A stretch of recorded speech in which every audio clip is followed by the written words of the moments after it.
कोणार्क का सूर्य मंदिर बना हुआ। क्या बना हुआ भैया?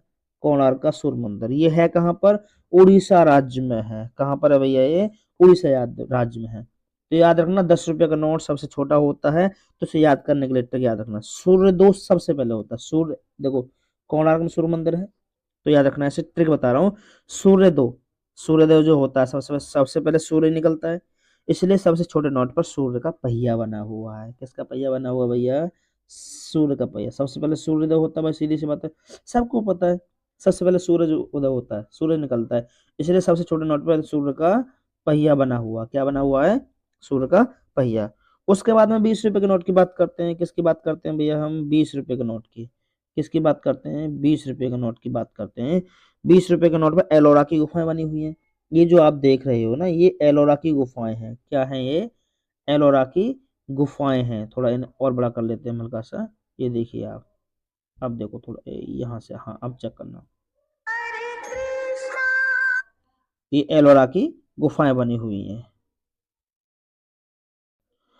एलोरा की गुफाएं बनी हुई हैं, ठीक है ना। 20 रुपए के नोट पर आपकी एलोरा की गुफाएं बनी हुई हैं, और ये गुफाएं हैं कहाँ पर? महाराष्ट्र में है। कहाँ पर है ये? महाराष्ट्र में। और याद करवा दूं मैं आपको, गुफाओं में जाने के लिए कम से कम 20 लोग चाहिए। याद रखना, एक हल्की सी कल्पना करो आप कि अगर गुफाओं में जाओगे तो कम से कम वहां जाने के लिए 20 रुपए चाहिए। 20 रुपए का नोट चाहिए, मतलब सॉरी 20 रुपए का नोट नहीं, 20 लोग चाहिए, ठीक है ना। तो आप याद कर सकते हो, 20 लोग चाहिए, 20 रुपए का नोट चाहिए, आप याद कर लो 20 के नोट पे एलोरा की गुफाएं। गुफाओं अगर आप जाओगे तो, ठीक है ना। उसके बाद में अगला बात करते हैं भाई हम 50 रुपए के नोट की। आप देख पा रहे होंगे, ये 50 रुपए का नोट है। क्या है ये? 50 रुपए का नोट है, और इस 50 के नोट पर भैया हम्पी का रथ बना हुआ है। क्या बना हुआ है? नीचे लिखा भी हुआ देखो, हम्पी का रथ बना हुआ है। और यह है कहाँ पर? कर्नाटक में।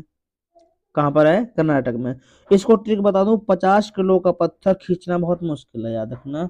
50 किलो का जो पत्थर होता है उसको खींचना बहुत बड़ी बात होती है। हम्पी का रथ, ठीक है ना। तो आप मुझे यहाँ से याद कर लो, खींचना, खींच के कैसे ले जाओगे? रस्सी ले जाओगे। तो हम्पी का रथ में 50 किलो का पत्थर खींचना बहुत बड़ी बात है, बहुत मुश्किल काम है भाई खींचना पत्थर। उसके बाद में आप 100 रुपए का नोट देखिए। क्या देखिए आप? 100 रुपए का नोट देखिए। 100 रुपए के नोट पर भैया रानी की बाव बनी हुई है। क्या बनी हुई है? रानी की बाव बनी हुई है। कहाँ पर है ये? गुजरात में है। रानी को याद रखना, रानी को 100 नंबर पसंद है। रानी को कितने नंबर पसंद है?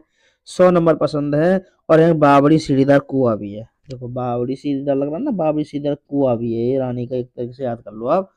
रानी को 100 नंबर पसंद है, और वो गुजरात में है। उसके बाद में फिर आता है 200 का। क्या आता है जी आपका? 200 का।